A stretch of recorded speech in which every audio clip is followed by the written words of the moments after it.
Hey, welcome to the Eddie Hot Podcast. I want to share with you today what I believe is a major shift that needs to take place in the churches of America, and we can include Canada, probably all over the world. But since I'm speaking from America, we'll we'll speak to the situation here. But I know it applies across the board. There is a real problem with the fact that society and culture, so much of culture has come to the place where people are no longer willing to dialogue and discuss their differences. Instead, they want to kill, shoot the messenger, demonize the messenger, and in that way destroy the message. We just had the third assassination attempt on Donald Trump's life. We had Charlie Kirk assassinated last fall, and and you hear now people are speaking about this, that the rhetoric, the hatefulness and the rhetoric accusing, now I'm talking right now in the political realm, accusing people that don't agree with you, comparing them with Hitler, and calling them Nazis and fascists and so on. And I'll never forget Mike Johnson, who is a very down to earth, peaceable, decent human being, a Baptist, a committed Christian, a congressman from Louisiana who was elected to by his Republican colleagues who apparently hold him in such respect. They voted him to be the Speaker of the House because he was somewhat unknown. The news media were asking for interviews and so on. In one of his interviews, he described himself as a Bible believing Christian. Well, his Democrat colleagues and Congress and their accomplices in the liberal media, they went ballistic. They called him a threat to democracy, a Bible believing Christian, a threat to democracy. Um, they called him a right wing extremist. He was compared to the Taliban and the mullahs in Iran. Folks, this is people that have gone over the top. They have no they maybe they don't have enough knowledge. Maybe that's the problem. Maybe they're so uneducated and such, I don't know, maybe their IQ is so low that the only thing they know to do with people with whom they disagree is to demonize them, destroy their character, demonize them, and hope in that way they will turn people away from them. Now, I was pleased Donald Trump. Now, we know that Donald Trump can be very combative, and he has a combative relationship with the press. But immediately after this attempt to another assassination on him, and they wanted to kill a whole score of people, his cabinet and everybody. But thank God, God spared him again. But he held a news conference at the White House right after this with the press that was there. And there was a very congenial tone with him and with the press, whom he opened it up for questions. And he emphasized how that we need to tone things down. And I'm going to say this to Christians: we've got to come to the place where that we are willing to formulate reasonable arguments for everything that we believe. We have to become more than entertainment centers.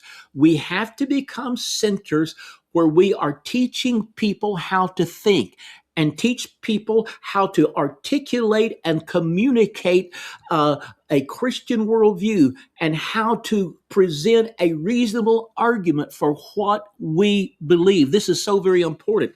By the way, this is how Christians transformed the ancient pagan world, not by trying to impress them and entertain them, but by presenting reasonable, logical arguments for Jesus Christ, for who he is, for his death, resurrection, and ascension.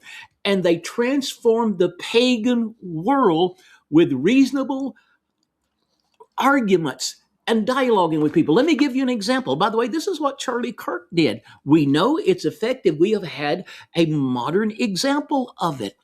Charlie Kirk, instead of going in and and trying to entertain students on college campuses. He started going in, and I know in his recent gatherings, he would have a big sign, "Prove me wrong." And he would open it up, and for some time before he was assassinated, thousands of college students coming out, and he would invite any of them to come. He would have a public microphone, come up, challenge me on these ideas, conservative ideas, about the Bible, about marriage, about sexuality. And he was respectful. He didn't scream at them or holler at them. He would listen to them, but then he would dismantle their arguments. And obviously the younger generation loved it. They wanted this. They wanted to be able to articulate and present reasons for their faith. And this is what it says in First Peter. This is a commission for the church. First Peter 2:15. Uh, Always being ready to present a reason when anyone asks a reason for the hope that is in you, being always ready to give an answer for anyone who asks a reason. In other words, a logical answer. Why are you so hopeful? Why do you believe the way you do? Always being ready to give a reason for the hope that is in you. Now, I want to show you something from the scriptures. This is how, as I said, the ancient world, this is how the ancient church conquered the pagan world. Now, it's too bad. After they conquer the world, they begin adopting the ways of the world and lost it. And we have to remember too, in America, the people who founded America, this was their approach. Now we have America with the open immigration we've had. We've got Muslims, we've got Marxist socialists. We have a Marxist who is the mayor of America's largest city. The thing about it is both Marxists and Islamists, they believe in using force to advance their ideology. It's a part of their history. Now, coming into America, they're not going to talk about that. They're going to try to come across as nice people who want to help you and so on. But there is no question that in the back of their minds, they are anticipating the time where that they grow in influence and numbers, that they can impose their will upon the populace of America. And the only way we're going to stop that is if we are able to begin to present reasonable and rational arguments and dismantling the ideologies of this present world. And I'm going to show you where Paul did. But let me just mention this. This was some years ago in Tulsa, Oklahoma, and there's a large Muslim population in Tulsa and a large mosque there, probably several by now.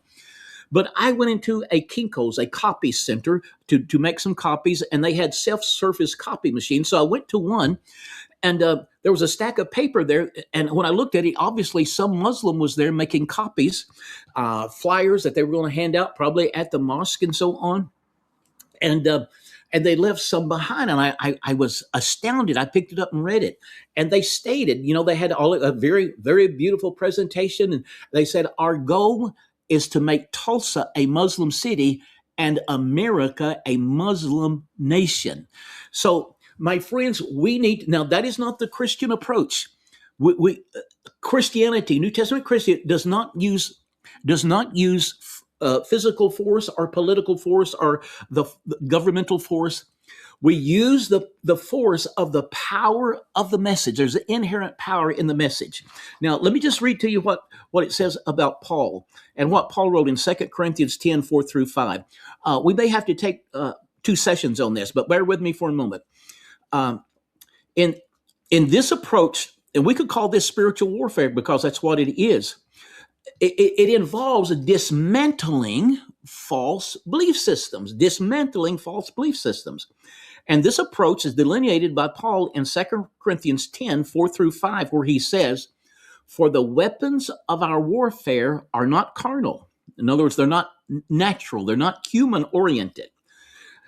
They're not carnal, but are mighty through God to the pulling down of strongholds, casting down imaginations, and every high thing that exalts itself against the knowledge of God. Now, that casting down imaginations is not the best uh, translation of that word.